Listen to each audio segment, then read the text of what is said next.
Kauiki He ui Ulei lo ke lani He puana He ali He o Ka ahumanu no Kamehameha Hei no ano Ka ahumanu no Kamehameha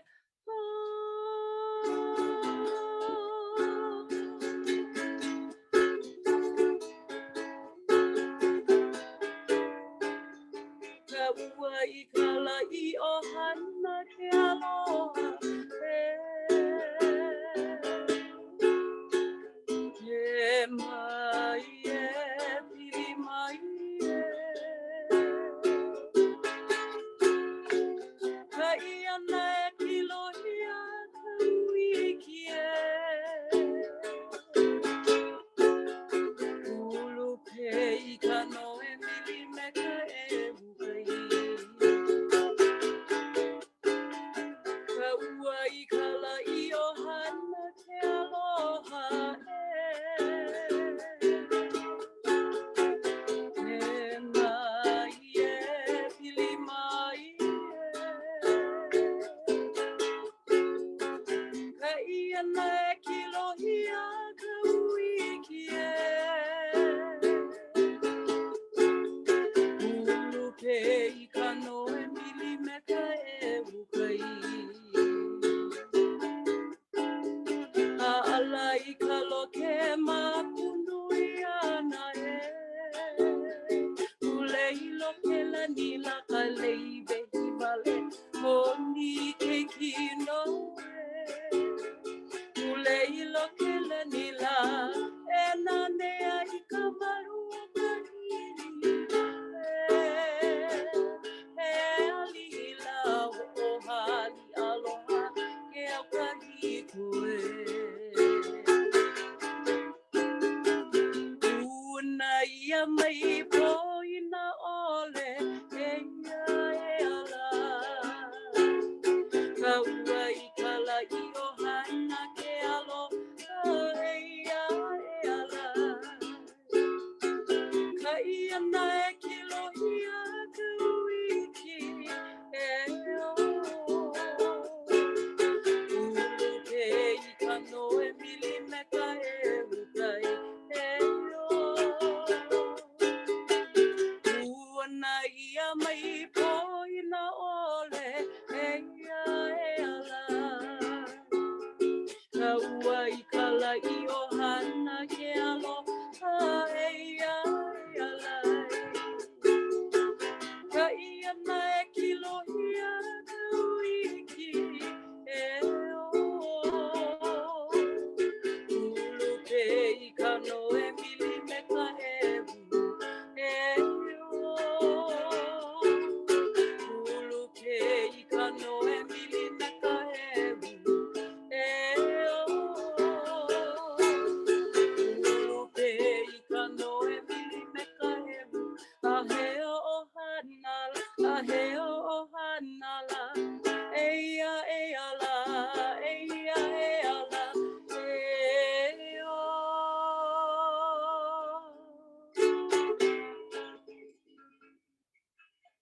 Aloha It's fun to see all these Hana faces in our virtual room together. We usually see each other in person, but tonight we're seeing each other from the privacy of our own homes.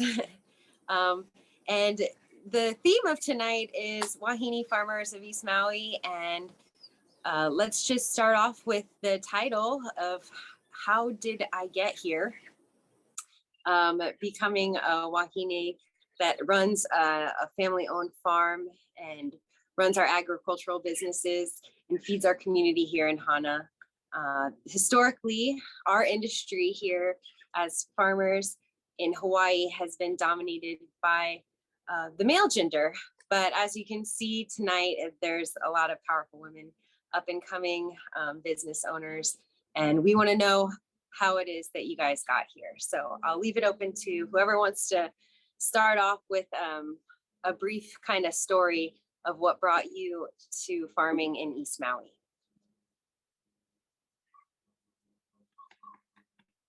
Maybe Gina.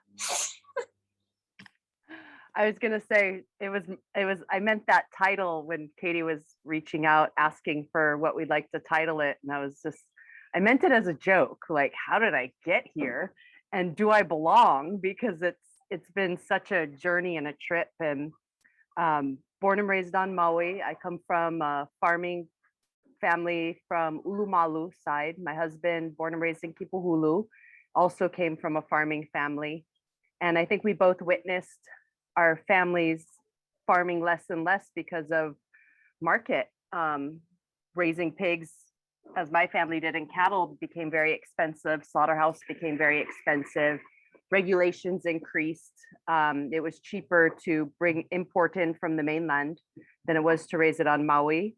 And, that's kind of my husband's Ohana story too, is, we all still farmed to feed our families, but we were no longer doing it commercially because, imported bananas were cheaper than raising, Foodland wasn't buying bananas from Kipahulu anymore.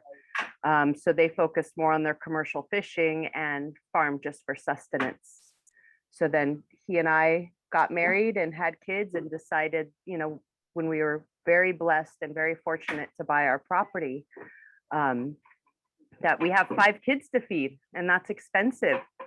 So we started planting stuff and raising animals so that our kids would have the wonderful experience that we grew up with and that responsibility.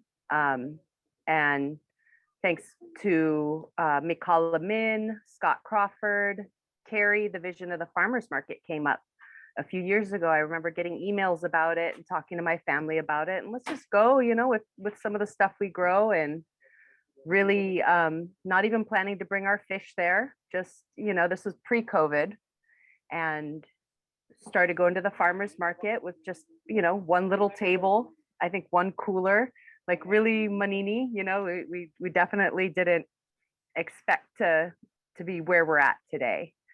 And then COVID hit, and Carrie and Scott, everybody, HFU Hana chapter was really instrumental in doing the drive-through pickup, online orders, and we pivoted away from taking our fish out, as we've done it for 15 years. My husband and I, his Ohana, him and his parents have done it for 25, 30 years, taking fish out to the other side, taking it to mamas.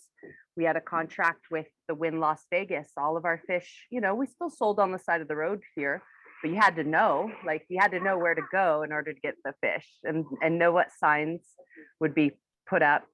But most of our fish got taken out of Hana. And so with COVID, we turned back to our community, and our community was here for us. Our community they buy all of our fish now. And then we started getting back into, my husband's family, my parents are out here. We all have cattle, and then started bringing back in some of the food that we eat, because as we learned with being locked down, we are very food insecure out here, and Hasagawa's is extremely expensive. I think somebody said it was like $12, for a jug of milk, and meat, and how much everything costs to support your family. So we really wanted to provide organic, good food to our community, food that's never left Hana, and the community responded astounding. And it's just gotten busier and busier and busier, and I still have my day job, but a lot of days, we were working till like 7, 8 o'clock at night. We're up before dawn. We started with, I think, 10 chickens to make eggs to feed our kids, and now we've got 80 right now, and probably we have another 80 coming in the next 2 weeks. Meat birds, roasting chickens, and egg layers, just to supplement our flock. So that's why my title was like, how did we get here? It's at no point was this our end goal. but really proud and happy too, because this has brought my in-laws back into Greg and Eunice Lind back into the fold there. They've upped their farming activities again. We combine our eggs at the market, lychee, papaya.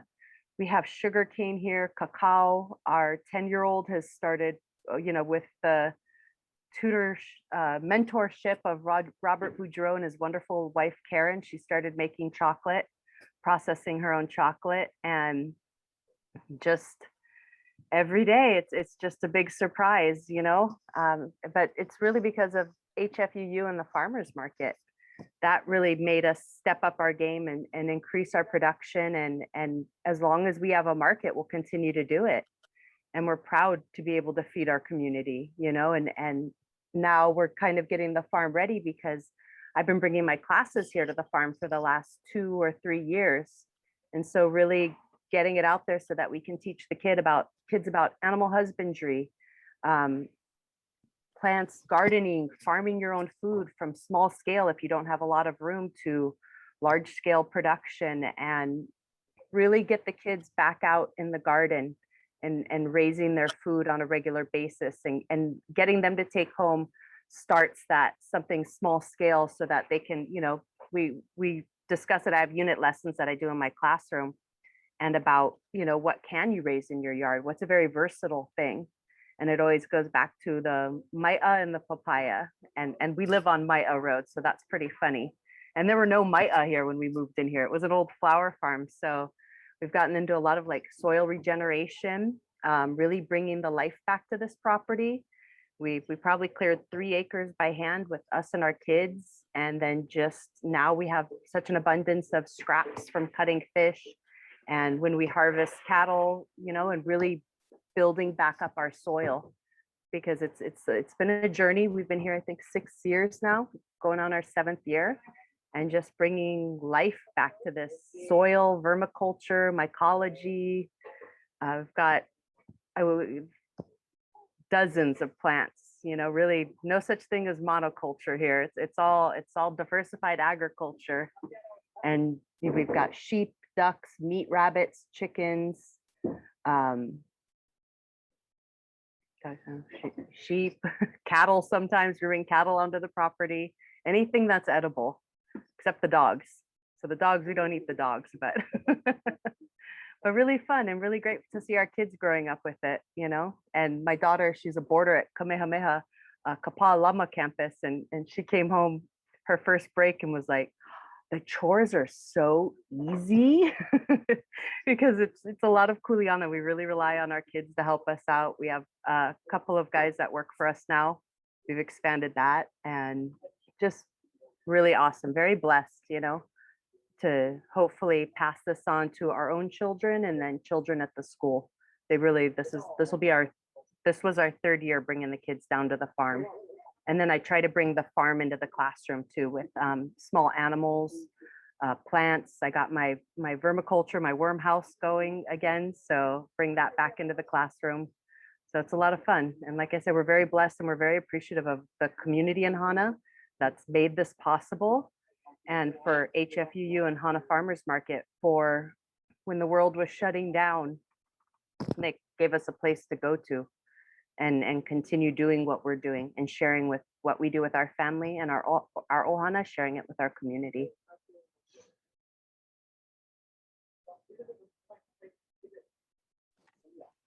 Thanks, Gina. And I saw someone asked in there what your day job was.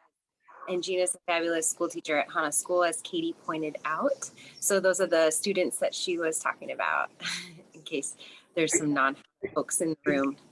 Carrie, excuse me. I just wanted to point out too that Mayor Victorino was instrumental in providing that funding when COVID hit for Hana. Hana's very close to his heart. And so I really appreciated his leadership and making sure that Hana got funding on a consistent basis. So yeah, I just wanted to point that out. Thanks, Gina. Loved your presentation, Gina. It definitely was instrumental for Hana, and it really changed the agricultural landscape of our community during COVID. And it really did shape the farmers market from the very beginning with the funding that we had, and all of us here today kind of pivoting our lives into and expanding our roles in agriculture, everyone. And I know that Yuko is one farmer that kind of pivoted her role from working at Kahanu Gardens, doing their native plant nursery, into forming your own nursery. And I'd love for you to share your story a little bit with the group too. Okay, so thank you, Terry. Yes, I worked at the Kahanu Garden last 15 years until the COVID hit, and our focus was native plants and perpetuate culture, because a lot of Hawaiian culture use the plant material. It's like to build the hale, we need low wood farm or ohia wood. Everything is native, and well, hula dancers need the native plants of the tea, or everything is Hawaiian culture related to the organic material, and keep that growing native plants, and it's for the future generation. Like, we have to keep a beautiful Hawaiian culture to next generations, and to do that is we have to have a plant. So it was for me learning experience the last 15 years at the Kahanu Garden, different native plants, and support the ecosystems, bring back to ecosystem back. But unfortunately, the COVID hit and we lost the funding, and I have to go. They didn't have a for me to keep my job there. So when I was thinking at home, and the kids were I have two boys, and they were at the home, homeschooling 1 year, and what I was thinking, what can I do? So all the experience that I learned from Kahanu Garden, my husband and I gathered some scraps and built a nursery. And of course, we have to have a seed. So first we, of course, gather from some starter seeds from Kahanu Garden. They have a biggest collection of breadfruit. We be able to air layering breadfruit, gathering some ohia seeds. So little by little, and we explored, because this island was shut down, the road was shut down. We hike behind the mountain and gather some seeds and be able to start little by little. And so now, because of during COVID, they were stayed home. People asking, where can I get vegetable starts? And so right away I jumped to not only the native plants. My passion is native plants, but it's also, I would love to grow organic vegetable for family. And this is a great chance. So 1 year, I just prepped for the nurseries. And second year, Carrie asked me, are you interested in farmers market? I was like, yes, this is maybe my next journey.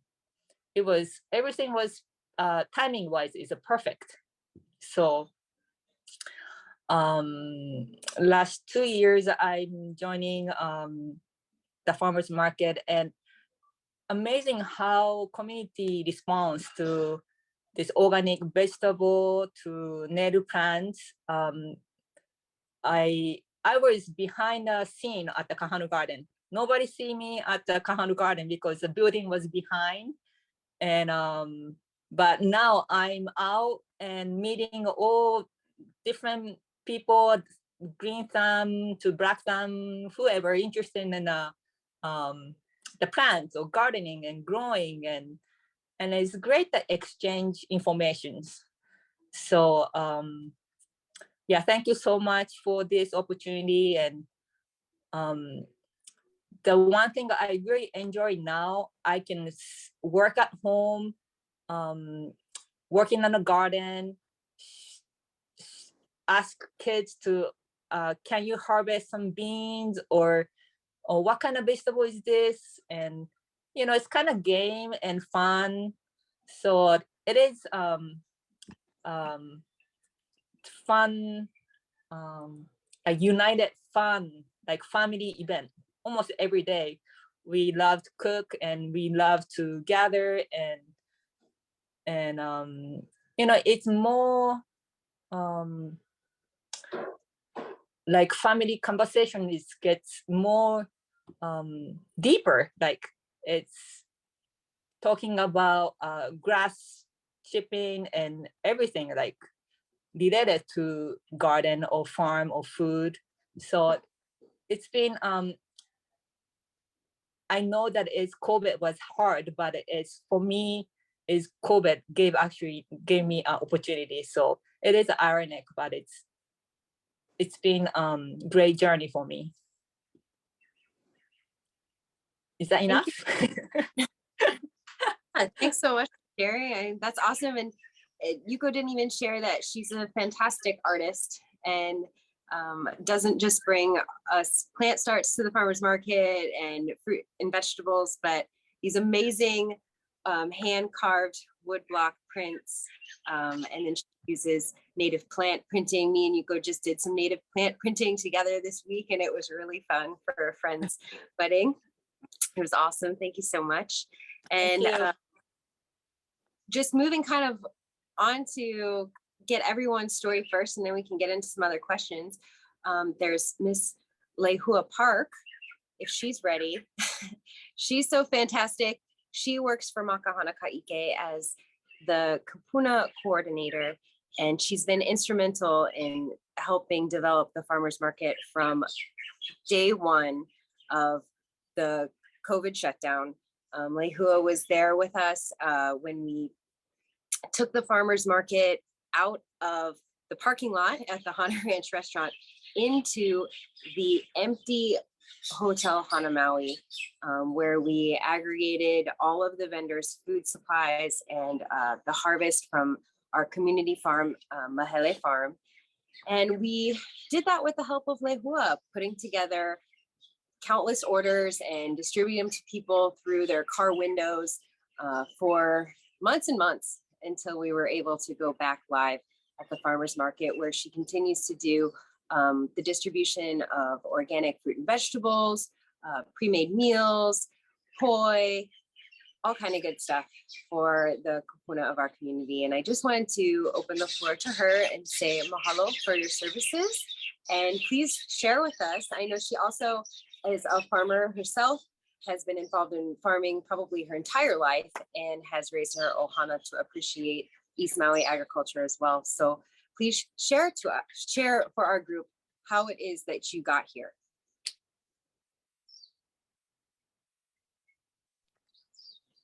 It's such a big question. How did you get here? Right? Such a big question because it doesn't just happen over a month. It's a process. It's a journey. It takes all of us. It takes I think Gina explained it in a way that covers our community, because that's what takes place. When something happens within our community, there's not only my immediate family, but there's families that may not even tie into my last name. But because we're a community, but because we're family, and all our hands are tied to each other. And so how did I get here?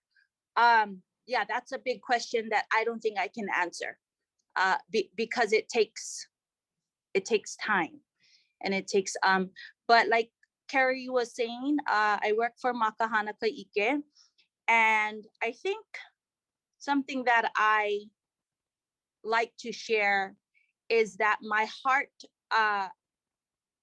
kind of cried out for bridging our students and our kupuna.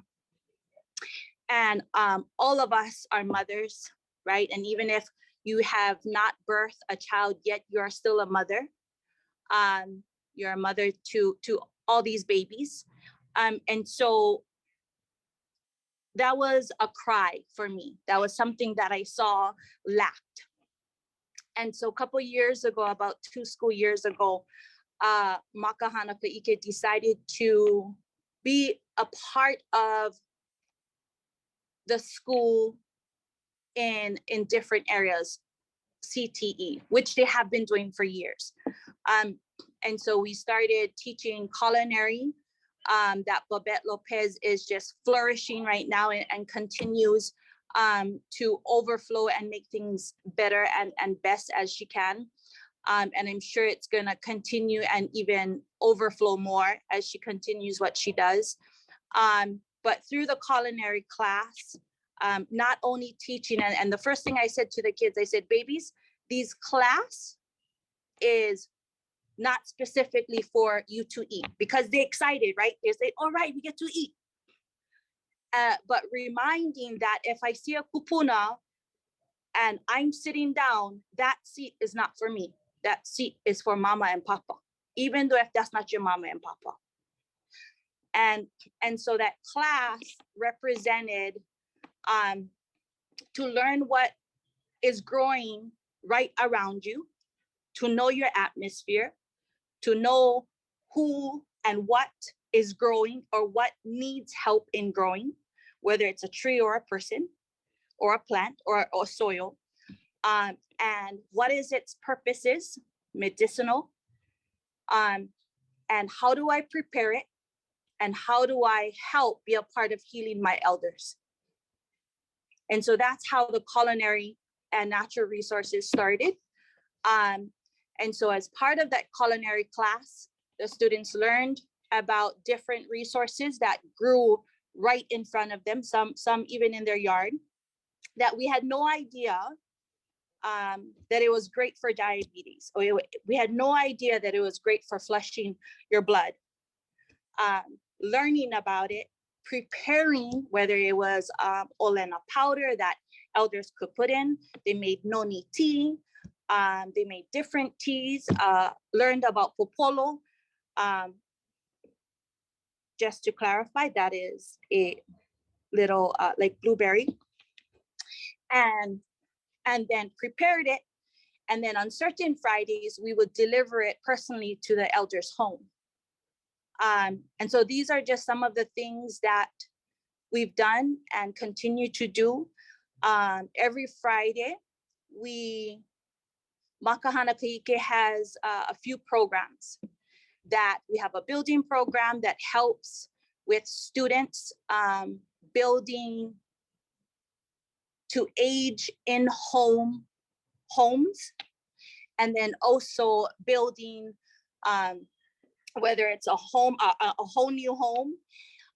And so the students get to be a part of a healing process, whether it be for providing a safe space, whether it's to provide healthy food, whether it's to drop off a produce bag that was grown by Hana Farms, which is another program of Makahana Kaike, deliver it, be a part of that process of providing, but then also having the gratefulness of seeing how important and valuable giving is, how important and valuable it is to be the change now, to be a part. And it was magical.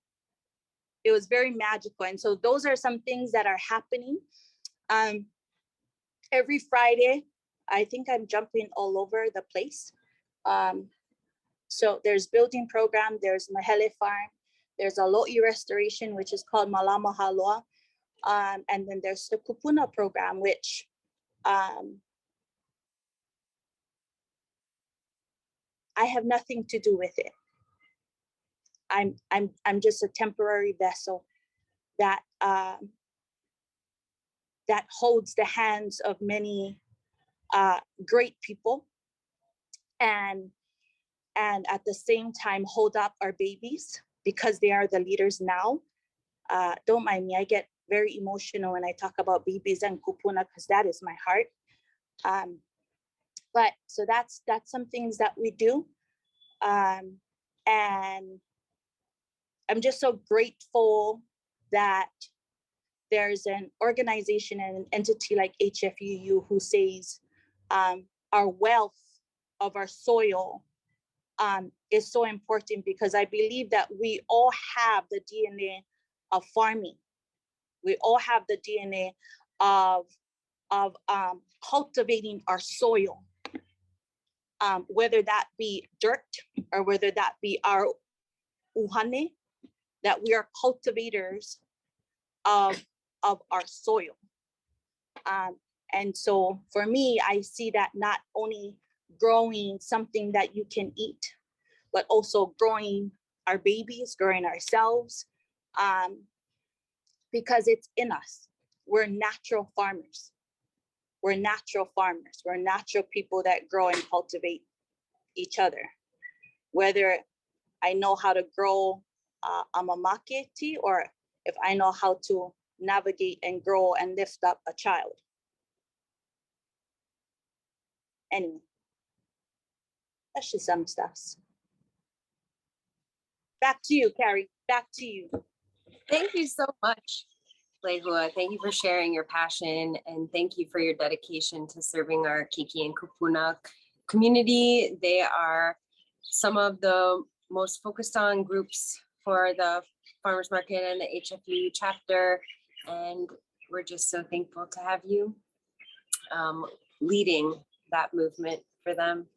And so now we have Fawn, who led us in the most beautiful song to start our conversation today. And I'd like to turn it over to you, and you can tell us about your farm business, Koalikain, and how you've brought your Ohana together to make this beautiful business full of the most amazing pickles and jams and teas and fabulous things. And I think you've done such a great job. I always, at the farmers market, look over and Fawn has her Ohana there with her, running the market booth, kind of managing it almost sometimes, and doing such a fabulous job at a really young age. And it's not just Fawn's booth that's like that, but many of our vendors have their whole Ohanas in their booth, and it's a beautiful thing to see. But please do lead us and tell us what brought you into farming and into the ag industry. Well, first of all, I can't take all the definitely the hype of farming just upon myself. I kind of stumbled into it when I met a man who wanted to be a farmer, and that's kind of how it happened. Definitely I was a wife of a farmer. I was a wife of a person who really, really wanted to farm. So my husband, Paulo Burns, he had always wanted to be a farmer, and we returned back to my family's land in Kauai, and we had the opportunity of developing a farm, which we started when our babies were really small, literally cleaning land with the babies underneath the one mango tree we didn't excavate. That was the only shade of that whole forest, rainforest of Kauai. And it was just at first, just me and him, shovel, a weed eater, a pickaxe, and a bin so we could pick rocks up. So that eventually we would be able to mow, right? So it started really as my husband wanting to get into farming, and me just supporting him, knowing how awesome it would be to be able to pick fruits for my kids from my land. And that was really the biggest inspiration to me, that a goal that I really wanted to have in the future as our family grew. But how we really got to where we're at as farmers at the farmers market is really all these women who are here today that's speakers. But if I was to look at these awesome people and awesome women that we have on our panel today, it was each and every one of them that helped me on my way of being at the farmers market today. Yuko had definitely provided the keikis from my mamaki forest that I have now. You know, we definitely wanted to go into making tea, choosing a healthy option that we could provide for our Hana community, and not just our kupuna, but everybody. That is ono. That's delicious, that they would want to be able to choose besides popping a soda pop or popping juice. So Yuko was definitely in the foundations of my farm and in the tea side of my farm. And definitely Gina, and watching her and her ohana be able to provide what they do provide for our community, also it inspired me. So when I went to the farmers market the first day, they were who I see. And definitely Lehua, who had distributed food that was gathered from different farmers and different farms from Hana for my kupuna, which at one point in the very beginning of the farmers market, I was a caregiver of 2 kupunas in my hale. And, you know, and Carrie, I see her down in Mahele, being able to, you know what, she inspired me is that she says she doesn't go out to Kahului to, as much as she's tried to do it like once every 2 months. And to me, it's like, how can you not go to Costco? How can you not go to Costco? And she's like, she gets everything from the farm. And at first I was like, what? You don't go to Costco? You get everything from Hana?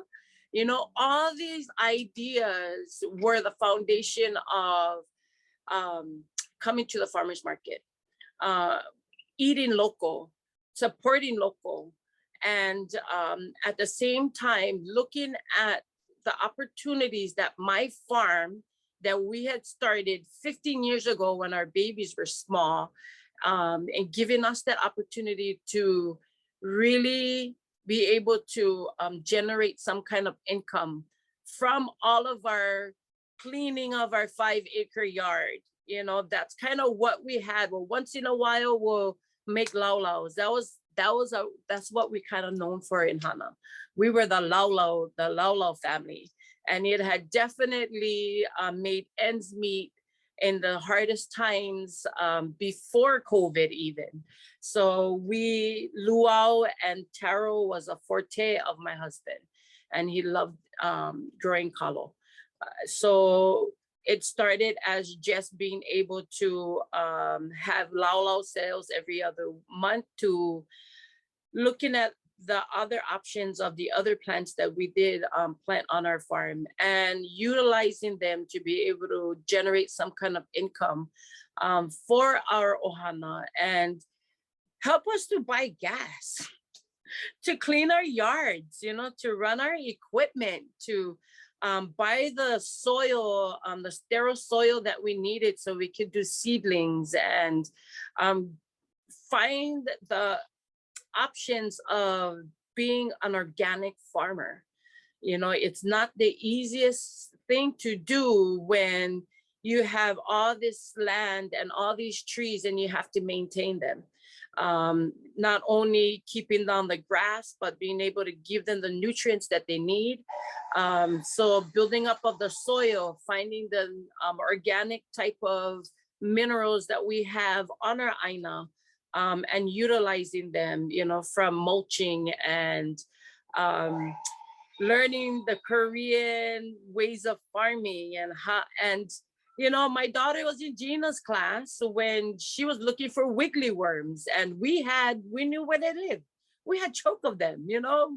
She asked for a couple. We sent a whole bucket to her, yeah, so they could generate it in school. So there was a lot of ways, a lot of these women were a part of my foundation of being at the farmers market today and continuing being able to generate a market.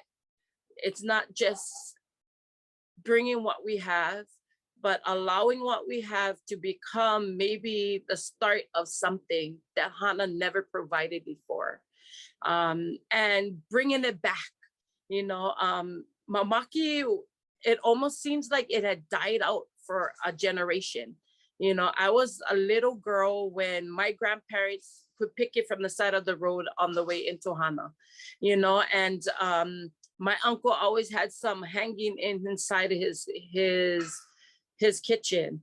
And then for a while, like, you know, a couple decades, I didn't see it out around as much. But I knew people still like to drink it. So it was something that I wanted to bring back. I really wanted to give more time into herbal Hawaiian teas. And so with some help of Yuko, she has definitely green fingers, not just thumbs, green fingers, that she had helped us to generate our crop of mamaki tea. And now that's one of a market that we have developed here in Hana, and also a market that's sustainable, because we now grow our own, and we also are able to provide it for our communities every week at the market. So the market has been a way that us family farmers are able to find value not only in the work itself and the connection, spiritual connection to our Aina, but also the ability to find the sustainable, sustainable platform that we as farmers need in order for us to continue providing what we do for our community. So mahalo, and back to you, Carrie. Aloha. Thank you so much, Fawn. That actually brings me to a good question for you guys, which would be, it's one thing to grow your food, it's one thing to grow the plants, it's one thing to produce it, but we do need to make it viable for all of you in your businesses. How do we market that to East Maui Ohana? How do we encourage them to provide more nutrient-rich foods and prepare these foods for their Ohanas? I'll jump on that first. I think Hana, just like everybody nowadays, they want convenience. So if we're able to take out many of the steps that allow them to consume it, we can be able to get them to partake in it more. So first of all, having it available in Hana, so they don't have to go outside to get it. Another one is, if you can cook it down for them, make it even easier for them to eat it. That's number two. You know, we can't put it in their mouth, unfortunately, but we can lead the horse to water, you know, but they got to choose to eat it themselves. So I think we provide at least the first two steps as not only farmers, but added value producers. We will be able to find it easier for people to partake in all of these local produce that we have. Yeah, I definitely have to agree with you. They love it when it's ready to go, and then you can just put it in. All you have to do is just go and put it in the mouth.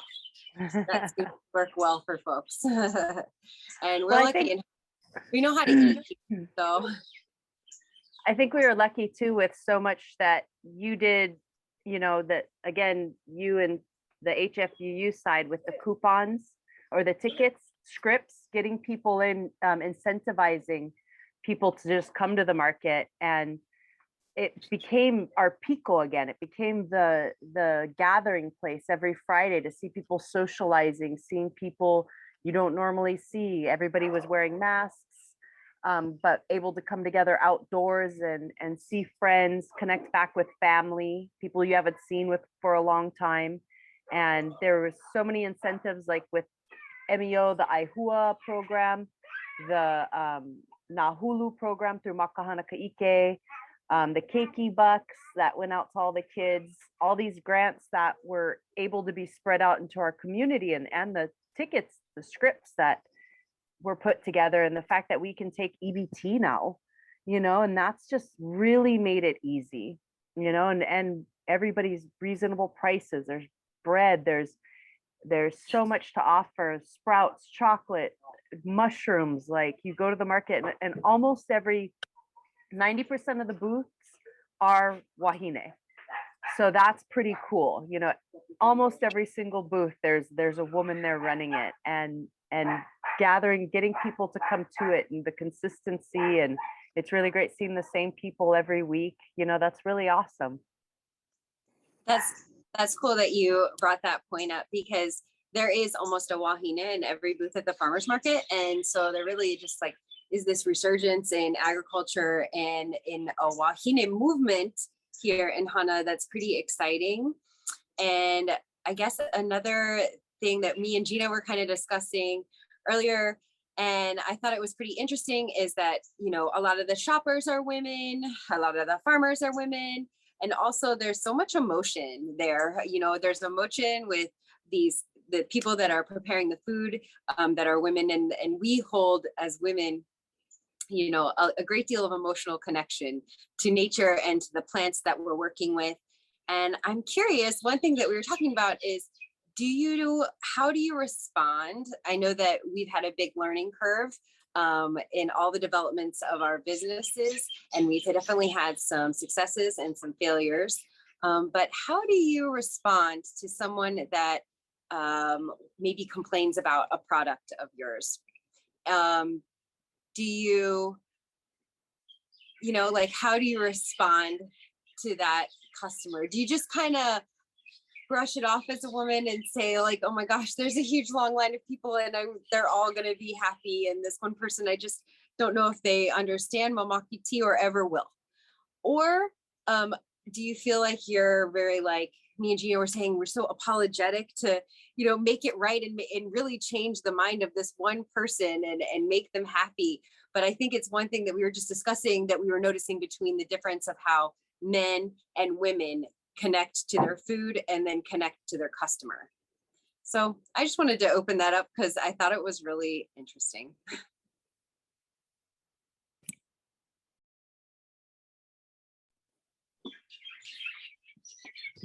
Gina, I know it's such an interesting part of our positions, because sometimes it's better farming when they don't talk back. They're always they're always welcoming. But and that's the other aspect of being a farmer, right? Being the business side of wanting to appease our customers. So I try very hard to be able to give aloha and try to make it right, whatever way possible. But definitely I put the options out, to make it right. I don't allow our customers to say, oh, yeah, I tell them, like, you can either do this or that. It's not like the customer tells me, like, oh, I don't like that, so I think I should get this and that. And no, it has to be definitely, it usually comes from me. And most of the time it's quite generous. So it's usually very generous. She's gonna get a better deal no matter who will bring the options up. But it's always trying to not bring that bad stagnant type of feeling towards the farm or towards the farmers market or towards farming at a whole. Yeah. And keeping the energy good too, because we know all these people. This is our community. You're gonna see them here. Fawn also working at Maui. You do such a wonderful job helping the keiki there. So it's like you've got these connections. It's never somebody you're not, you know, when they talk about 6 degrees of separation in Hana, it's about 2 degrees of separation max. So just maintaining those relationships with everybody and always try to make it right. But, you know, you can make some of the people happy all the time, but not all of the people happy all the time, something like that. But it's always been good. It's always been a great experience, and nobody's ever been mean, you know, and like I said, it's a majority of our customers are Hana residents. It's our community. So, you know, we get along with them well, and, you know, haven't had to yell at anybody. Yeah, some of my customer is you know, I last time I got the veggie starts or herbs, and then I killed it, but I still encourage them, you know, try this way next time, or because from East Maui is the Nahiku side is more wet, and Kipahulu side, you know, it's more dry, Kapo side is dry. Everybody's different, and so I try to suggest a different way, and most of the customers are happy to, oh, I will try again, you know. So I'm constantly encouraging to not to give up. It's like, you know, it's you talk to the plants, or, you know, and most of customers so happy, and they come back with, oh, you know what, the one plants are so happy and gave us flowers, joy. So I think it is, we never had a mean customer. If there is, like, I will try, you know, give a suggestion or something, is give ideas to make them happy. So far, so good. That's great. Yeah, it was just interesting because back to like what Lehua said, everybody here is mothers, and even when you're dealing with your customers, you're talking to them in a very motherly way and encouraging them to try these new plant starts. And it's okay if you fail the first time at cooking that vegetable, or if you kill your plant, but just reminding everybody that they can continue to try and grow their gardens and continue to expand their kitchen pantries with all these awesome things that you guys offer. And I think that comes from being Wahine, like that love and compassion and just like determination to grow these keiki, even if they're not actually keiki, but they're children when it comes to learning about what's available for their community right here in Hana. And I just think you guys have all done such a great job as women farmers. And I do see a difference from the way that your partners or other male farmers in the community deal with customers and things like that. I thought it was just kind of interesting, and Gina and I were discussing that a little earlier. One of the other things I heard everyone talk about is just like how hard of work it is to be a farmer out here. You know, it's a 12-month season. Hana factor means extra drive time, extra gas time. Everything is much slower. You can't really get anything accomplished in the window that you probably expect it to be. You just want to add on a couple of days, maybe a couple of weeks, I don't know, a year. Maybe someday you'll get there. But do you feel as Wahine farmers that you have access to specific funds that would help you to grow your Ohana's farm business that is more like women specific? Do you feel supported? Do you feel like you have the education here in East Maui and on Maui and to further develop your skills dealing with your growing your produce or using your equipment or marketing your produce? Just kind of seeing what has helped you or what's maybe lacking for you as a woman here. Time. I do, you know, I've spent quite a bit of time like researching grants, and you know, there's no easy navigation with starting a business. you know, getting your GE tax license, to do value-added products. It's not easily accessible as to how to become licensed to do value-added products, how to find a commercial kitchen. You know, there's no roadmap, you know, so it takes a lot of investigative work. And then with the grants, it seems like I've got that HDOA mini grant, and I could have had a baby in the amount of time it takes to get this grant. It's like $5,000. And I'm like, this has been like 2 years for this. So, and that's not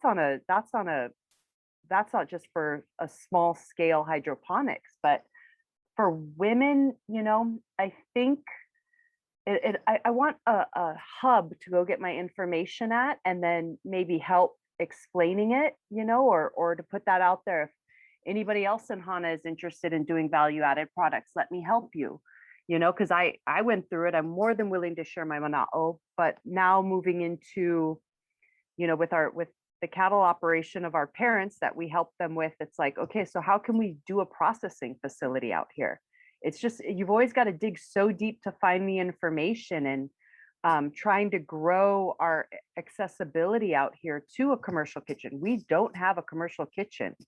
And so that really limits us. And, you know, it just seems like such a slow governmental process that bogs us down from achieving more. You know, I wish there were more female directed agricultural grants to help us get some equipment or greenhouses, or even offsetting the costs of what we pay for water, electricity, gas out here. You know, it'd be nice if there were a source where we could get more information. I think, you know, we're all really resourceful now thanks to the internet. You know, you can find information on how to plant, what to grow, getting your soil tested. We have enough mana'o between all of us about, you know, we can talk story with one another, use each other as a resource. But as far as growing our businesses, I really see that's where the gap is, you know, and getting that help with, you know, because we're all startups, we're all baby businesses,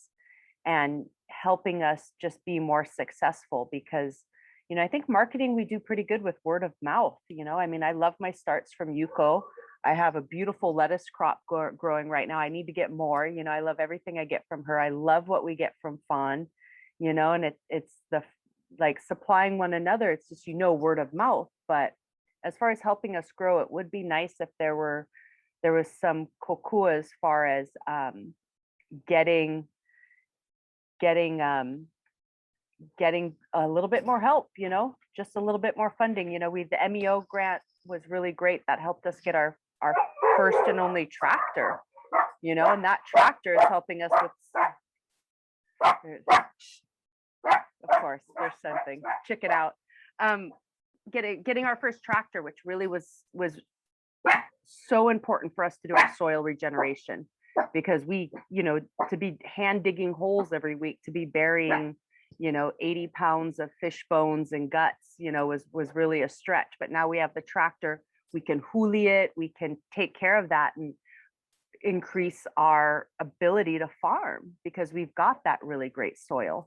So I'd like to see more of that, but it's specifically directed to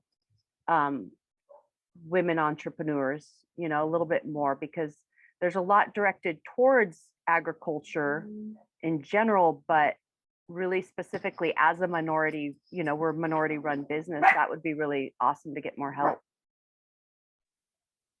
Yeah, and I know that you said before what you really need is time. And that's probably what is the most common thing that I hear when I'm talking to friends and colleagues. Is just, you know, creation of an 8th day of the week would be really helpful, or getting some more hands involved and affording that labor. And there's been some really great grants that have been available during the pandemic, relief assistance, that helped pay for workers that are going to help on local organic farms. Do you find that your Ohana farm business needs to find more farm workers? And of the workers, if you have been searching, do you find there are females that are interested in helping on your farm, working for your farm? And if so, great. And If not, how do we encourage more wahine in our agricultural industry? And yeah, what is your experience right now with farm labor, and is your ohana enough to keep your business viable in East Maui? So just speaking from experience right now, the difference between Gina and me is Gina's kids are younger. Mine are going to college already. And so I am at the point where I need more hands, So I did take on a kako'o, who is a helping hand on the farm too right now. At one point in our farm, we had 6 kids. Now we're down to 4 of them is gone, and we have 2 more. And usually the babies, I don't know about other families, but they're a little bit more nurtured. So they had the older siblings to help them out. They're really